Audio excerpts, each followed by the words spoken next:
sehat niki pun selesai malam niki nggih. Iki barang wis metu saka omahe aku. Intine men selesai kabeh urusanane sampean. Nggak punya rekan-rekan yang orang ayah percaya lagi, makanya ya agak sedikit ngeri gitu loh.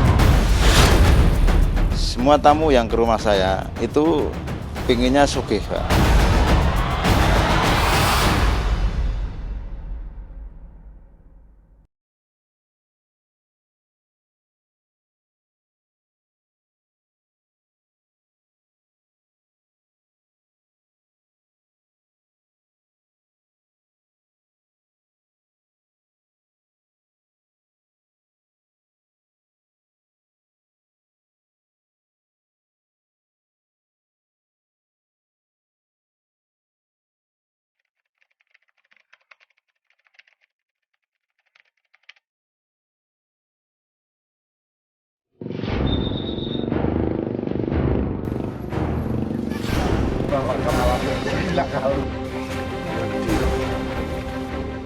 Di kebun sawi dan kubis di Desa Balun, Kecamatan Wanayasa, Kabupaten Banjarnegara inilah 12 orang dibunuh dan dikubur oleh Slamet Tohari alias Mbah Slamet.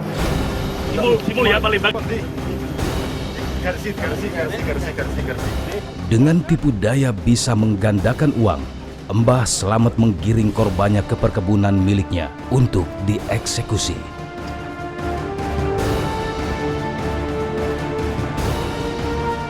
Inilah rekaman pesan suara Paryanto, korban terakhir dari 12 orang korban dibunuh sesaat sebelum hilang kontak. Tahu kalau di Sherlock ini rumah orang tuanya atau rumahnya juga samalah, takutnya kenapa-napa ayahnya gitu loh. Ya sih, ini cuma intinya sih waspada aja. Ya dia sih pernah ngasih ayah 100 lebih, cuma ini buat waspada aja, takutnya namanya ayah kan nggak punya temen, nggak punya asisten, nggak punya ajudan, nggak punya rekan-rekan yang orang ayah percaya lagi, makanya ya agak sedikit ngeri gitu loh. Apalagi tadi di hutan ayah nggak sadar, yang ngantuk mulu habis minum, tidur lagi sampai ayah lagi bersila nih sambil nunggu, kepala ayah langsung tidur di bawah. Kan aneh, dia ngomong aja kayak orang mabuk. Dia juga kayak ngabuk ya, ngomong sendiri kayak orang gila. Ya udah ya, moga-moga selamat sampai tujuan dan sukses. Amin. Tahu lokasinya ini di mana? Ini lokasi di rumahnya dia gitu loh. Masih satu kampung. Ini rumah orang tuanya. Sekitar 100 meter baru rumahnya dia. Sama aja. Namanya kan selamat.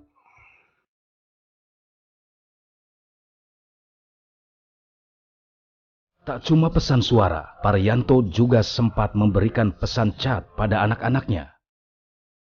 Pesan yang dikirimkan pada tanggal 23 Maret lalu pada anak-anaknya akhirnya dilaporkan ke polisi pada tanggal 27 Maret setelah Paryanto tak bisa dihubungi.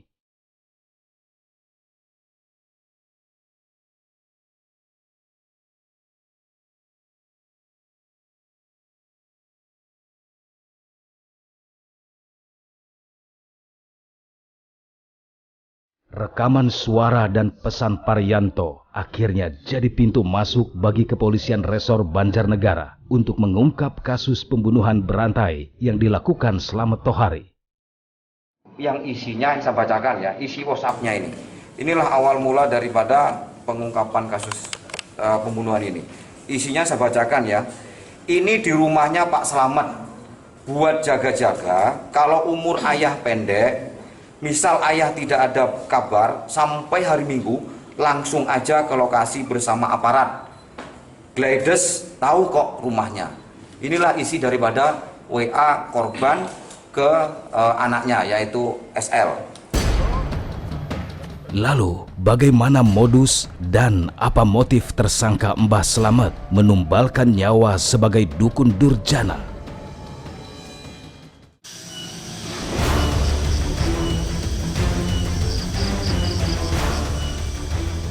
Malam itu, jalan setapak di Desa Balun, Kecamatan Wanayasa, Banjarnegara, Jawa Tengah menjadi akhir kisah keji Mbah Slamet alias Slamet Tohari.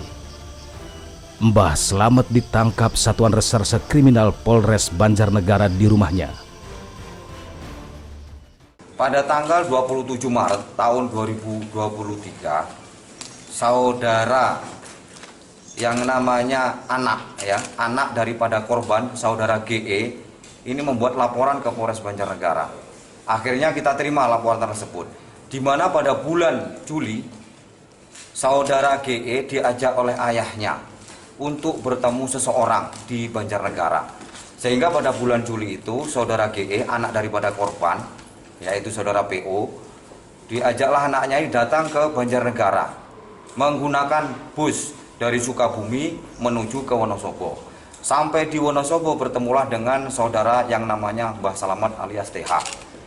Sampai di Wonosobo, saudara TH atau Mbah Slamet ini mengajak ke rumahnya. Dia itu di Desa Balun, Kecamatan Wanayasa, Kabupaten Banjarnegara. Sampai di rumah, saudara korban yaitu PO diajaklah ke suatu ruangan oleh saudara Slamet, yaitu tersangka. Kemudian saudara GE yaitu anaknya tunggu di luar. Kemudian dari informasi bahwa mereka menginginkan adanya penggandaan uang. Mbah Slamet ditangkap setelah diketahui memperdaya seorang korban asal Sukabumi atas nama Parianto. Mbah Slamet membuat janji manis kepada korban. Ia bisa menggandakan uangnya hingga miliaran rupiah. Berapa Mat yang diberikan oleh PO kepada Pak Slamet, Mas Slamet sebagai dukun? Dari Pak Parianto 70 dan 70 Juta. Itu 70 berangsur-angsur atau langsung 70? angsur-angsur. Berangsur-angsur. Pertama Iya. berapa? Pertama 20, terus ada lagi 10 gitu. 10 sampai 70 ya. Iya, sampai segitu. Terus yang dijanjikan digandain jadi berapa? Diganti jadi berapa? Jadi 5 miliar dan. Lalu bagaimana aksi Mbah Slamet menjerat korbannya? Modus operandinya bahwa si tersangka ini, TH atau Mbak Slamet ini memiliki tangan kanan, yaitu saudara BS. Nah ini di belakang saya. 1 tahun yang lalu, saudara BS ini mengupload ke Facebook. Isi daripada Facebook itu bahwa saudara Slamet ini adalah orang pintar yang bisa menggandakan uang. Akhirnya korban yang meninggal dunia ini tertarik. Akhirnya BS ini mempertemukanlah saudara korban PO dengan Mbah Slamet. Nah dari situlah akhirnya karena tertarik memberikan uang mahar berkali-kali, tapi harapan untuk menggandakan uang tidak didapatkan. Mugi-mugi ndang do waras slamet sampean bisa nyarutang kabeh. Iki barang wis metu saka omahe aku. Intine men selesai kabeh urusanane sampean.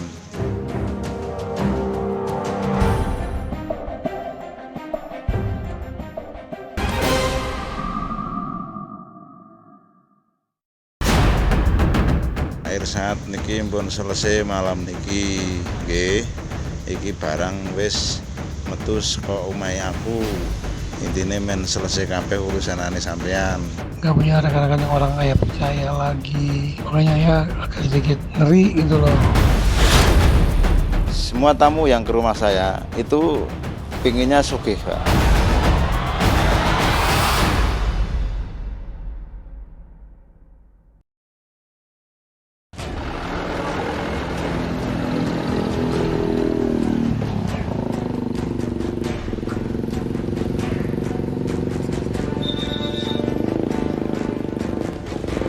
Pasca tertangkapnya Slamet Tohari alias Mbah Slamet, kepolisian mengusut dan mendalami kasus tersebut.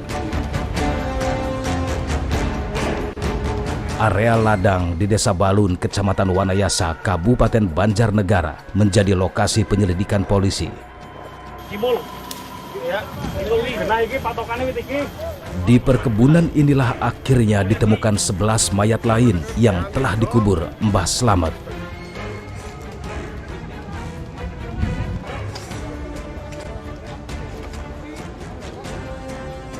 bagaikan ladang pembantaian. Satu lubang berisi 2 mayat korban.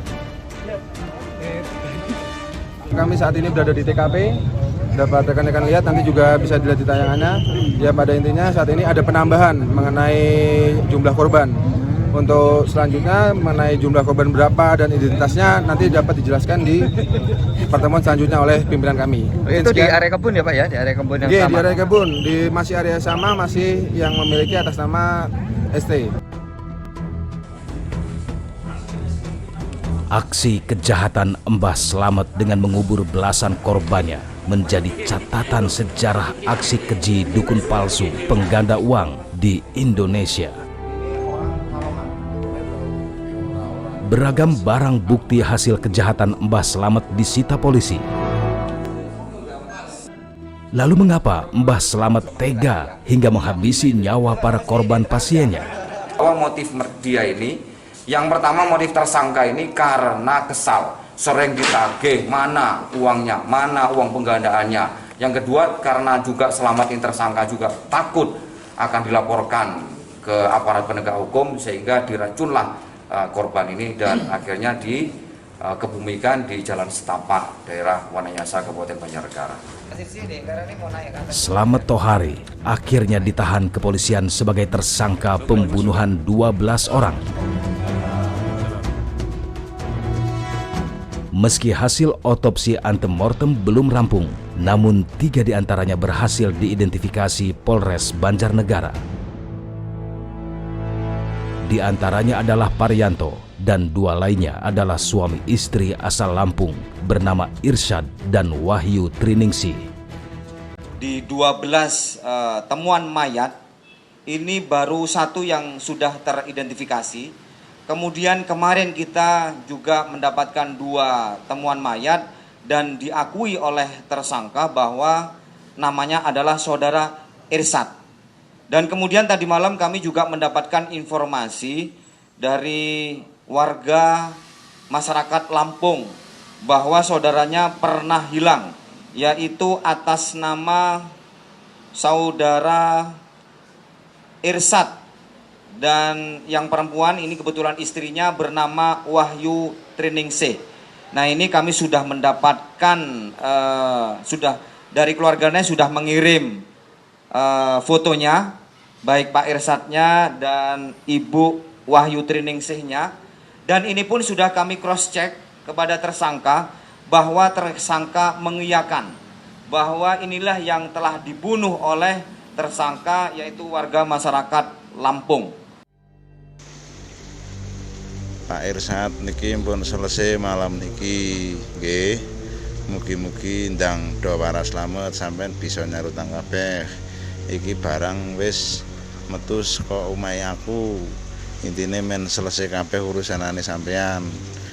Inilah satu bukti rekaman amatir pasangan suami istri asal Lampung, Irsyad dan Wahyu Triningsih saat mengambil hasil penggandaan uang di rumah Mbah Slamet. Jadi dia ke sana, terusan karena lama kan kata Mbak Slamet itu suruh nungguin dulu. Mama sama ayah masih ada kerjaan di sini. Mereka pulang dulu lah. Yang di sana tinggal Kijo sama saudaranya Kijo itu satu lagi. Nah, udah katanya aku ada rekaman videonya yang katanya Mbak Slamet ini udah berhasil gitu. Tuh, terusan Mbak Slamet itu yang bilang? Iya, ada kok videonya nanti ya. Terusan ya itu katanya pulanglah mereka kan. Nah, Kijonya masih di sana? Enggak, ikut pulang juga. Bawa duit itu, nggak tahu duit palsu apa enggak ya. Terusan pulang akhirnya katanya duitnya itu dibawa kabur sama travelnya. Merasa belum tercapai keinginan, korban kemudian kembali lagi ke Mbah Slamet hingga akhirnya hilang kontak. Gagal lagi katanya si Slamet itu. Katanya udah hajatnya ayah kan dulu itu. Nah itu sama dia dibikin hajatnya ayah lagi, katanya nggak jadi lagi gitu. Ya gagal lagi kan, udah ngasih duit lagi, udah ngasih mahar itu ya. Kesana lagi. Pak Deheri sama Bu Diani dulu kan kesana ngasih mahar itu sekitar 100 lebih ya. 100 juta? Lebih. Terusan habis kesana nggak ada kabar. Terus mama sama ayah nyusul kesana, malah nggak ada kabar juga sampai sekarang. Semua tamu yang ke rumah saya itu pinginnya sugih, Pak. Sebetulnya saya itu cuma bohong Pak, nggak bisa beneran.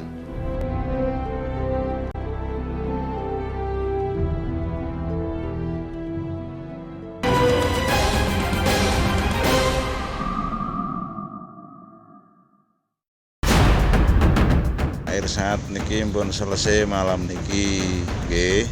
Iki barang wis metu saka omahe aku. Intine men selesai kabeh urusanane sampean. Gak punya rekan-rekan yang orang ayah percaya lagi. Makanya ya agak sedikit ngeri gitu loh.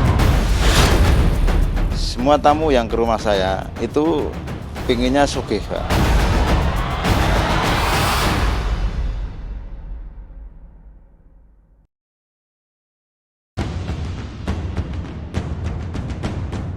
Fenomena praktik-praktik kejahatan berkedok penggandaan uang nampaknya masih terus saja terulang.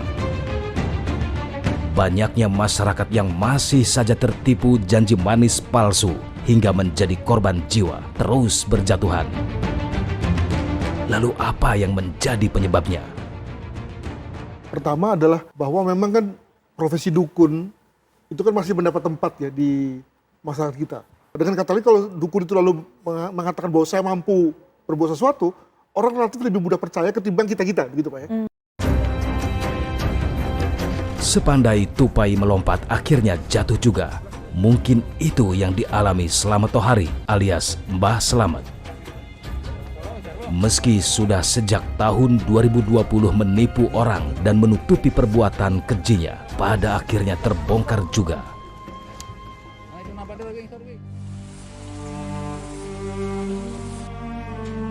Bahkan terbongkarnya praktik keji Mbah Slamet membuat sang istri merasa lega. Pasalnya, sejak mengenal wanita idaman lain, perilaku Mbah Slamet mulai berubah dan jarang menafkahi kembali keluarganya. Udah lama nggak pulang, kan itu sama perempuan lain. Katanya ngekos di Karangkobar. Terus? Kan udah setahun melantarkan anak istri kan udah berarti setahun. Saya lega karena Pak Tundiri udah ketangkap. Saya nggak tertekan-tekan terus itu sama perempuan lain gitu. Itu ya. Oke. Saya udah merasa lega gitu. Nggak sakit hati sih. Beragam cara menebar pesona tipu muslihat dukun palsu menjadikan banyak korban yang terjerat janji manis. Untuk menjaring banyak peminat, Mbah Slamet mengajak BS sebagai orang yang menyebarluaskan aksinya melalui sosial media Facebook. Isu beredar jika BS dibayar 10 juta untuk menyebarkan jasa dukun gadungan ini di sosial media Facebook. Anehnya, meski sudah menipu dan juga membunuh para pemilik uang, Slamet Tohari tampak tenang dan tak ada muncul penyesalan saat diwawancarai. Mbah Slamet katanya benar-benar lupa mengenai identitas para korban itu. Itu gimana ceritanya, Pak? Ya betul, karena sudah lama orang-orang itu yang saya bunuh, jadi saya lupa namanya itu. Itu yang pertama dan terakhir itu masih ingat Pak, cuma namanya itu banyak yang lupa gitu Pak. Kalau yang pertama tahun 2020 benar Pak? Sekitar itu ya. Berarti yang terakhir yang kemarin 2023? Iya, yang terakhir ini yang dari Bapak Sukabumi Parianto. Ya. Mbah Slamet, itu benar nggak mereka yang menjadi korban ini rata-rata bukan warga dari Jawa Tengah, Pak? Iya, enggak. Ada yang dari Jakarta, dari Tasik gitu, Pak. Ya. Mbah Slamet, boleh diceritakan nggak bagaimana mereka itu bisa sampai bertemu dengan Bapak gitu loh? Dari mana ceritanya? Katanya lewat iklan di Facebook atau gimana, Pak? Ya, ada yang lewat itu iklan dari Facebook, ada yang lewat dari orang, Pak. Mereka itu rata-rata kesini itu niat utamanya ingin cepat kaya atau bagaimana, Pak? Semua tamu yang ke rumah saya itu pinginnya sugih, Pak. Ya. Sebenarnya Mbah Slamet ini punya kemampuan untuk itu atau enggak, Pak? Untuk bisa membuat orang itu bisa benar-benar kaya? Nggak bisa Pak, sebetulnya saya itu cuma bohong Pak, nggak bisa beneran. Cuma karena dia sudah yakin, jadi dia tak suruh nyari uang, dia mau gitu Pak. Ya saya yang jelas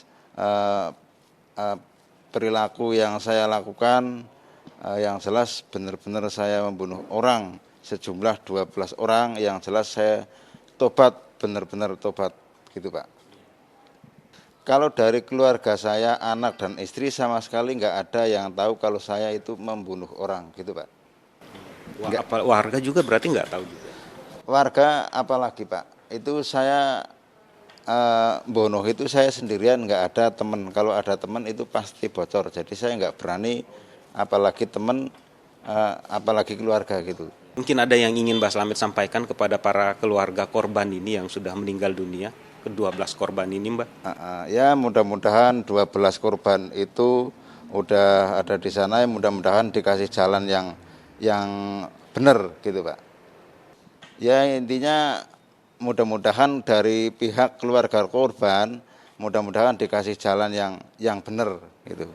Ya di sananya. Ya tetap saya minta maaf semua korban-korban saya yang sudah meninggal Pak. Ya sih, ini cuma intinya sih waspada aja. Ya dia sih pernah ngasih ayah 100 lebih. Cuma ini buat waspada aja, takutnya namanya ayah kan gak punya temen, gak punya rekan-rekan yang orang ayah percaya lagi. Makanya ayah agak sedikit ngeri gitu loh. Apalagi tadi di hutan, ayah gak sadar, bapaknya ngantuk mulu, habis minum tidur lagi sampai ayah lagi bersila nih sambil nunggu, kepala ayah langsung tidur di bawah, kan aneh.